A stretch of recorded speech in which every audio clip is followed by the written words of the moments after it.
Hello everyone, set പരീക്ഷയുടെ മുൻകാല ചോദ്യപേപ്പറിൽ പരിചയപ്പെടുന്ന ഐ+ന്റെ set cracker എന്ന സെഷനിലേക്ക് എല്ലാ പ്രിയപ്പെട്ടവർക്കും സ്വാഗതം. നമ്മൾ ഇന്ന് നേരത്തെ പറഞ്ഞു നിർത്തിയ ക്വസ്റ്റ്യൻസിന്റെ ബാലൻസ് ക്വസ്റ്റ്യൻ ആണ് നോക്കാൻ പോകുന്നത്. നോക്കിക്കോളൂ. The IIT which was granted a patent for its cost effective inverters.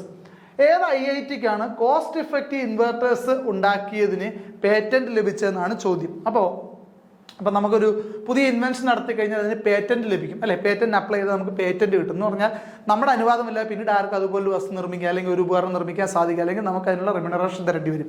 അപ്പോൾ അതാണ് പേറ്റന്റ് എന്ന് പറയുന്നത്.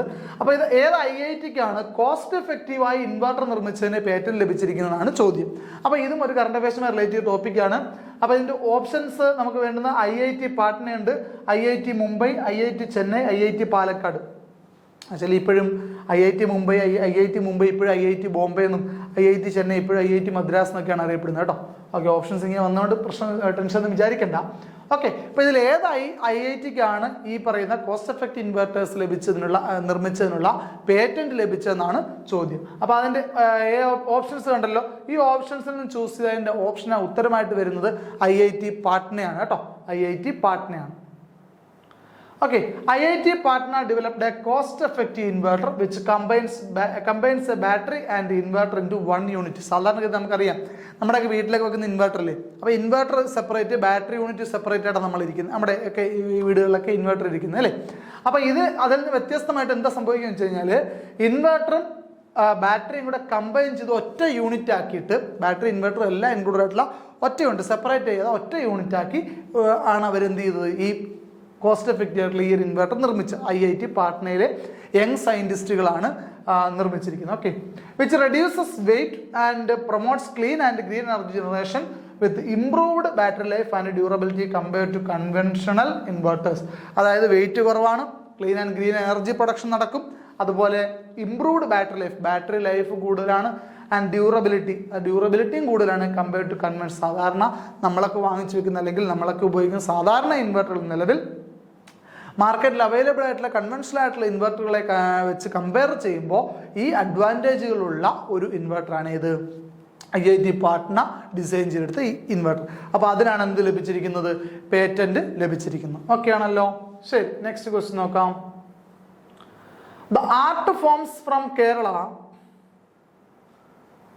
which have found a place in UNESCO list intangible heritages. യുനെസ്കോയുടെ പൈതൃക പട്ടികയിൽ ഇടം നേടിയ കേരളത്തിൽ നിന്നുള്ള കലാരൂപങ്ങൾ ഏതൊക്കെയാണെന്നാണ് ചോദ്യം.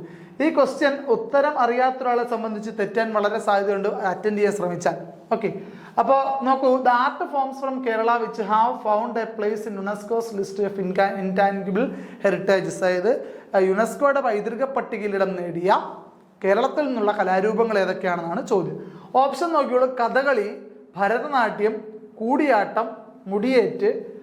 അത് ഇത്ര ഓപ്ഷൻസ് അല്ല, ഇത്രയും കുറച്ച് പ്രോംപ്റ്റുകളാണ്. അതിൻ്റെ ഓപ്ഷൻസ് താഴെ തന്നിട്ടുണ്ട്.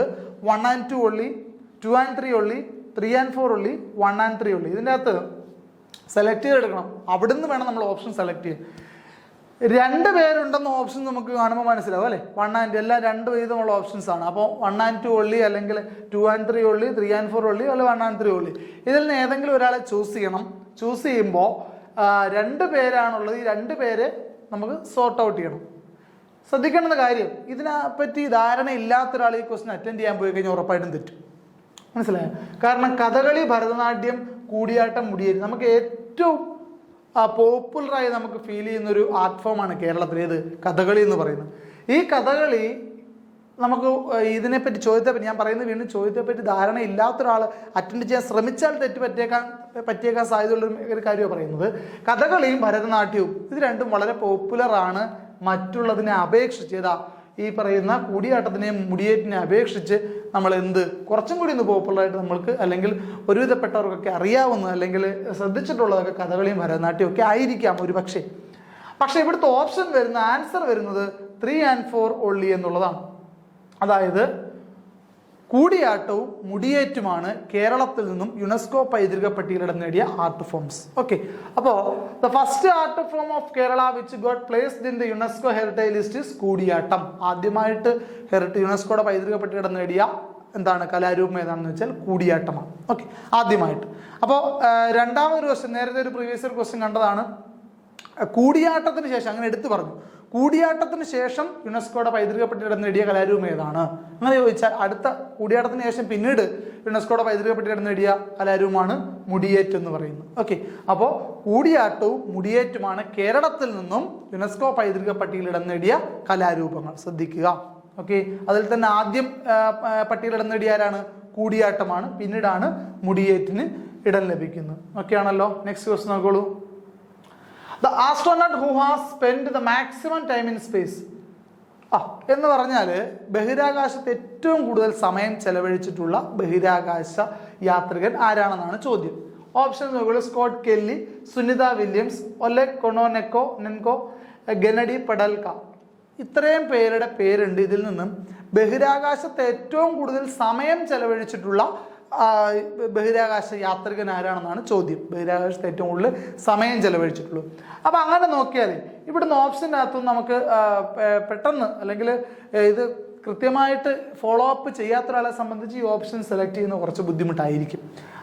സുനിത വില്യംസ് അറിയാമല്ലോ, ഒരു ഇന്ത്യൻ വംശജയാണെന്നുള്ള കാര്യം അറിയാം. സുനിത വില്യംസുമായി ബന്ധപ്പെട്ടുള്ള കറണ്ട് അഫയേഴ്സ് ഫാക്ടേഴ്സ് ഒക്കെ എല്ലാവർക്കും അറിയാമെന്ന് വിശ്വസിക്കുന്നു. ഓക്കെ, ഇതിന് ഉത്തരം വരുന്നത് ഒലെഗ് കൊനോനെൻകോ ആണ്. അദ്ദേഹം ഒരു റഷ്യൻ ആസ്ട്രോനോട്ടാണ്. റഷ്യൻ ആസ്ട്രോനോട്ടുകളെ വിളിക്കുന്ന പേരാണ് കോസ്മോനോട്ട്, അറിയാമല്ലോ. Oleg Kononenko has spend 1111 days on space, surpassing the record of another cosmonaut, ഗെനഡി പെഡൽക. ഈ ഗെനഡി പെഡൽക എന്ന് പറയുന്നത് നമ്മുടെ ഓപ്ഷൻ ഡിയിലുള്ള ആളാണ്. അദ്ദേഹം 878 ദിവസം ബഹിരാകാശത്ത് ചെലവഴിച്ചതിൻ്റെ റെക്കോർഡുള്ള ആളായിരുന്നു. ആര്? ഈ ഗെനഡി പെഡൽക എന്ന് പറയുന്നത്. അദ്ദേഹം ഒരു റഷ്യൻ കോസ്മോനോട്ടാണ്. കോസ്മോനോട്ട് എന്ന് പറഞ്ഞാൽ റഷ്യൻ ആസ്ട്രോനോട്ടിനാണ് കോസ്മോനോട്ട് എന്ന് വിളിക്കുന്നത്. അപ്പോൾ കോസ്മോനോട്ടാണ് ആര്? ഗെനഡി പെഡൽക. അദ്ദേഹം 878 ദിവസമാണ് ബഹിരാകാശത്ത് ഏറ്റവും കൂടുതൽ ചെലവഴിച്ചിട്ടുള്ളത്. അദ്ദേഹത്തിന്റെ റെക്കോർഡിനെ തകർത്തുകൊണ്ട് Oleg Kononenko has spend 1111 days on space. അദ്ദേഹം, എനിക്ക് തോന്നുന്നത് കഴിഞ്ഞ സെപ്റ്റംബറിലാണ് അദ്ദേഹം തിരിച്ച് എർത്തിലേക്ക് തിരികെ വന്നത്. അപ്പോൾ അദ്ദേഹം 878 ദിവസം പാസ് ചെയ്തപ്പോൾ തന്നെ ഇതൊരു ന്യൂസ് ആയിരുന്നു. ആര്? ഒലെഗ് കൊനോനെൻകോ 878 ദിവസം പാസ് ചെയ്തപ്പോൾ തന്നെ ഇദ്ദേഹത്തിന്റെ റെക്കോർഡ് ബ്രേക്ക് ചെയ്തപ്പോൾ തന്നെ അതൊരു ന്യൂസ് ആയിരുന്നു. അപ്പോഴും പറയുന്നുണ്ടായിരുന്നു അദ്ദേഹം അടുത്ത സെപ്റ്റംബറോട് കൂടിയാണ് തിരിച്ച് എർത്തിലേക്ക് തിരികെ എത്തുക. അപ്പോൾ ഇനിയും കുറച്ച് ദിവസം കൂടി അദ്ദേഹത്തിന് അവിടെ ചെലവഴിക്കാൻ സാധിക്കുമെന്നൊക്കെ അന്ന് ന്യൂസിൽ ഉണ്ടായിരുന്നു.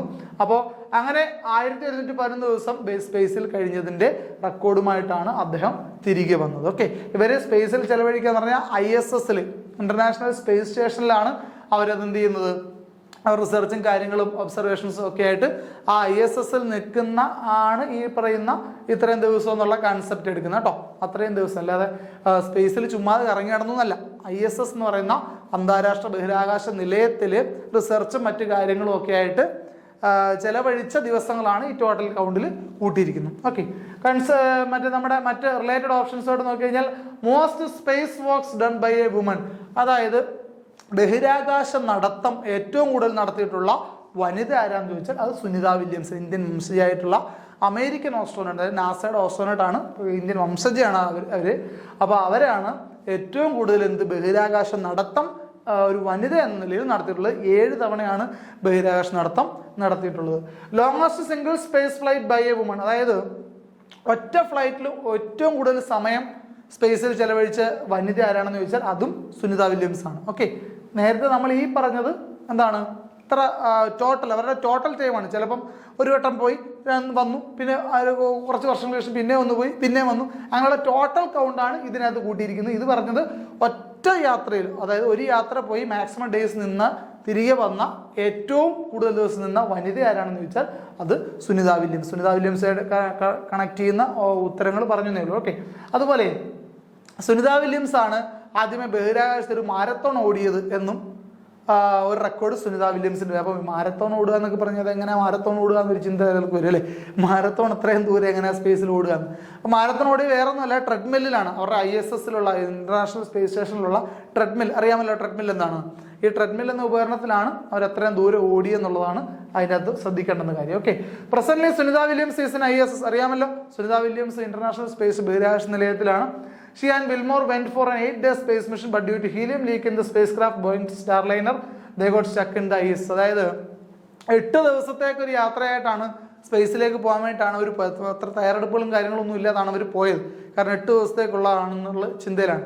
അപ്പോൾ ഈ ഇവർ പോയ പേടകം സ്റ്റാർലൈനർ, ബോയിങ്ങിൻ്റെ സ്റ്റാർലൈനർ എന്ന പേടകത്തിൽ ഹീലിയം ലീക്ക് കാരണം അവർക്ക് എന്ത് ചെയ്യാൻ പറ്റിയില്ല, തിരികെ വരാൻ സാധിക്കുന്നുണ്ടായിരുന്നു. അങ്ങനെ അവർ ISS-ൽ സ്റ്റക്കായിട്ടിരിക്കുകയാണെന്നുള്ളതാണ് ലേറ്റസ്റ്റ് അവരെ ബന്ധപ്പെട്ട് നമുക്ക് അറിയാൻ കഴിയുന്ന വിവരം എന്ന് പറയുന്നത്. ശ്രദ്ധിക്കും. ഓക്കെ, നെക്സ്റ്റ് ക്വസ്റ്റൻ നോക്കൂ. Identify the indirect taxes from the given list of taxes. നമുക്ക് ടാക്സ് എന്ന് പറയുന്ന സെക്ഷനകത്തുള്ള 2 ടൈപ്പ് കാറ്റഗറിയാണ്, പ്രത്യക്ഷ നികുതിയും പരോക്ഷ നികുതിയും, direct tax and indirect tax. കുറച്ച് ഓപ്ഷൻ തന്നിട്ടുണ്ട്. ഇതിൽ ഏതൊക്കെയാണ് ഇൻഡയറക്റ്റ് ടാക്സ് എന്നാണ് ചോദ്യം. ഒന്ന് കസ്റ്റംസ് ഡ്യൂട്ടി, കസ്റ്റംസ് തീരുവ, stamp duty, entertainment tax, service tax. ഇതിൽ ഏതൊക്കെയാണ് ഇൻഡയറക്റ്റ് ടാക്സ് എന്ന് ചോദിച്ചാൽ അപ്പം മനസ്സിലാക്കേണ്ട കാര്യത്തിലുള്ളൂ. ഡയറക്റ്റ് ടാക്സ് എന്താണെന്ന് ചോദിച്ചാൽ നമ്മുടെ മേൽ ഇമ്പോസ് ചെയ്യുന്നു, നമ്മൾ അടയ്ക്കുന്നു, അതാണ് ഡയറക്റ്റ് ടാക്സ്. എന്നാൽ ഇൻഡയറക്റ്റ് ടാക്സ് എന്താണെന്ന് വെച്ചാൽ ഒരാളുടെ മേൽ ഇമ്പോസ് ചെയ്യുന്നു, മറ്റൊരാൾ അത് ഒടുക്കുന്നു അല്ലെങ്കിൽ അടയ്ക്കുന്നു, അതിനെയാണ് എന്ത് വിളിക്കുന്നത്, ഇൻഡയറക്റ്റ് ടാക്സ് എന്ന് വിളിക്കുന്നത്. അപ്പോൾ ഇവിടെ നമുക്ക് ഈ ചോദിച്ചു കഴിഞ്ഞാൽ ഈ ഓപ്ഷൻസ് സെലക്ട് ചെയ്ത് കഴിഞ്ഞാൽ ഈ 4 ഓപ്ഷൻസും ഇൻഡയറക്റ്റ് ടാക്സുകളാണ്, പരോക്ഷ നികുതികളാണ് കേട്ടോ. അപ്പോൾ 1, 2, 3 and 4 ആർ, അതാണ് നമ്മുടെ option. Okay, direct tax the tax paid by an individual or organisation directly to the government. ഒരു വ്യക്തിയോ അല്ലെങ്കിൽ ഒരു സ്ഥാപനമോ അല്ലെങ്കിൽ സംരംഭമോ ഡയറക്റ്റായിട്ട്, അതായത് തങ്ങൾക്ക് അടയ്ക്കേണ്ടുന്ന ടാക്സ് സ്വയം അടയ്ക്കുന്ന ആ ഒരു സിസ്റ്റത്തിനെ വിളിക്കുന്ന പേരാണ് direct tax. Example income tax, വരുമാനത്തിനനുസരിച്ചുള്ള നികുതി, വരുമാന നികുതി ഉണ്ടല്ലോ. അതുപോലെ പ്രോപ്പർട്ടി ടാക്സ് എന്ന് പറഞ്ഞാൽ എന്താണ്, നമ്മുടെ വസ്തുവിന് കരമടയ്ക്കത്തില്ലേ, അതൊക്കെ എന്താണ് ഡയറക്റ്റ് ടാക്സ് ആണ്. നമുക്ക് മേൽ ഇമ്പോസ് ചെയ്യുന്നു, നമ്മുടെ വരുമാനത്തിനനുസരിച്ചല്ലേ നമുക്ക് ടാക്സ് നിർണ്ണയിക്കുന്നത്, ആ ടാക്സ് അടയ്ക്കുന്നത് നമ്മൾ തന്നെയല്ലേ. അപ്പോൾ നമ്മുടെ മേൽ ഇമ്പോസ് ചെയ്തു, നമ്മൾ തന്നെ അടയ്ക്കുന്നു, അതാണ് എന്ത് ഡയറക്റ്റ് ടാക്സ് എന്ന് പറയുന്നത്. എന്നാൽ എന്താ ഇൻഡയറക്റ്റ് ടാക്സ് എന്ന് വെച്ച് ഞാൻ എക്സാമ്പിൾ പറയാം. നിങ്ങൾ കടയിൽ പോയി ഒരു കൂട്ടം സോപ്പ് വാങ്ങിക്കുന്നു, ഈ സോപ്പിനകത്ത് 20 രൂപയാണ് റേറ്റിംഗിൽ അതിൻ്റെ ബ്രാക്കറ്റിൽ എഴുതിയിട്ടുണ്ട് ഇൻക്ലൂസീവ് ഓഫ് ടാക്സസ്. ഈ ടാക്സുകൾ ഇൻക്ലൂഡ് ആയിട്ടുണ്ട് എന്ന് പറഞ്ഞാൽ ആക്ച്വലി ഈ ടാക്സ് നമുക്ക് മേലല്ല ഇമ്പോസ് ചെയ്ത്, ഇതിൻ്റെ ആരാണോ നിർമ്മിച്ചത് അല്ലെങ്കിൽ ആരാണോ ഇത് നമുക്ക് വിറ്റത് അവർക്ക് മേലാണ് നമുക്ക് എന്ത് ഈ ടാക്സ് ഇമ്പോസ് ചെയ്തിട്ടുള്ളൂ. പക്ഷേ ടാക്സ് അടയ്ക്കേണ്ടി വരിക ആരാണ്, നമ്മളാണ്. നമ്മൾ കൊടുക്കുന്ന 20 രൂപ അല്ലെങ്കിൽ എത്രയാണോ രൂപ, ആ രൂപയ്ക്കകത്തും ഇതിനടക്കേണ്ട ടാക്സും ഉൾപ്പെടും. നമ്മളൊരു കടയിൽ കയറി ആഹാരം കഴിക്കുന്നു അല്ലേ, ആഹാരം കഴിച്ചു കഴിഞ്ഞാൽ 250 രൂപ ആയെങ്കിൽ അതിൻ്റെ പ്രത്യേകം GST ഇത്ര രൂപ IGST CGST എന്നൊക്കെ പറഞ്ഞിട്ട് എഴുതിയിട്ടുണ്ടാവും അല്ലേ, SGST CGST ഒക്കെ ഉണ്ടാവുമല്ലോ. അപ്പോൾ ആ ടാക്സ് ഉൾപ്പെടെ ചേർത്താണ് നമ്മൾ എന്ത് ചെയ്തത്, കൊടുത്തത്. മനസ്സിലായോ? പക്ഷെ ആക്ച്വലി ടാക്സ് ഇമ്പോസ് ചെയ്ത ആരുടെ പേരിലല്ല, നമ്മുടെ പേരിലല്ല, പക്ഷെ നമ്മൾ ആ ടാക്സ് കൊടുക്കേണ്ടി വന്നു. That is called indirect tax. Okay, അപ്പോൾ the tax which has been levied on the seller but will be paid by the buyer. സെല്ലറിന്റെ പേരിലാണ് ഇമ്പോസ് ചെയ്തത്, പക്ഷേ അടയ്ക്കേണ്ടത് അല്ലെങ്കിൽ ഒടുക്കേണ്ടുന്നത് ബയർ ആണെന്നുണ്ടെങ്കിൽ ആ ടാക്സുകളാണ് ഇൻഡയറക്റ്റ് ടാക്സുകൾ. Example sales tax, entertainment tax, stamp duty ഒക്കെ ഇൻഡയറക്റ്റ് ടാക്സിന്റെ കാറ്റഗറിയിൽ പെടുന്ന ടാക്സുകളാണ്. ഓക്കെ, അപ്പോൾ ഈ നമ്മുടെ ഇന്നത്തെ സെഷൻ ലാസ്റ്റ് ക്വസ്റ്റ്യൻ നോക്കാം. The mega air exercise the Indian Air Force will host in August 2024 expected to being told global air forces. അപ്പോൾ ഇതിൽ ഏതാണ് ഇന്ത്യൻ എയർഫോഴ്സ് ഹോസ്റ്റ് ചെയ്യുന്ന 12 ഗ്ലോബൽ എയർഫോഴ്സുകൾ ജോയിൻ ചെയ്യുന്ന എക്സർസൈസ് എന്നാണ് ചോദ്യം. തരംഗശക്തി, ഗഗൻ ശക്തി, വായുശക്തി, ഇന്ദ്രധനുഷ്. അപ്പോൾ ഇത്രയും ഓപ്ഷൻസ് ആണ്. ഇതിൽ നിന്ന് ഓപ്ഷൻ സെലക്ട് ചെയ്താൽ ഇതിന് ഉത്തരമായി വരിക തരംഗശക്തിയാണ് കേട്ടോ. തരംഗശക്തി ഇത് ആദ്യമായിട്ടാണ് മൾട്ടിനേഷൻസ്, അതായത് കുറേ രാജ്യങ്ങളെ ഒരുമിച്ച് പങ്കെടുപ്പിച്ചുകൊണ്ട് ഒരു എക്സർസൈസ് നടത്തുന്നത്. ഒരു എക്സർസൈസ് എന്ന് പറഞ്ഞാൽ എന്താണ്, അഭ്യാസം എന്നാണ്. നാവിക അഭ്യാസം, വ്യോമാഭ്യാസം ഒക്കെ ഉണ്ട്. അപ്പോൾ എയർഫോഴ്സ് നടത്തുന്നതുകൊണ്ട് തന്നെ ഇത് വ്യോമാഭ്യാസം എന്നുള്ള കാറ്റഗറി പെടുന്നതാണ്. തരംഗശക്തി എന്താണെന്ന് ചോദിച്ചാൽ exercise has been held as 2 phase, നമ്മുടെ 2 phase ആയിട്ടാണ് നടത്തിയിരിക്കുന്നത്. The phase 1 was held at Sulur in Tamil Nadu. തമിഴ്നാട്ടിലെ സുലൂരിലാണ് ഫസ്റ്റ് ഫേസ് നടത്തിയത്. അതിൽ പാർട്ടിസിപ്പേറ്റ് ചെയ്തവർ ആരൊക്കെയാണെന്ന് വെച്ചാൽ the participants France, Germany, Spain and UK. France, Germany, Spain, UK രാജ്യങ്ങൾ പങ്കെടുത്ത തരംഗ ശക്തിയുടെ ഫസ്റ്റ് ഫേസ് നടന്നത് തമിഴ്നാട്ടിലെ സുലൂരിലാണ്. അതുപോലെ തരംഗശക്തിയുടെ സെക്കൻഡ് ഫേസ് നടന്നത് ജോധ്പൂർ, രാജസ്ഥാനിലെ ജോധ്പൂരിലാണ്.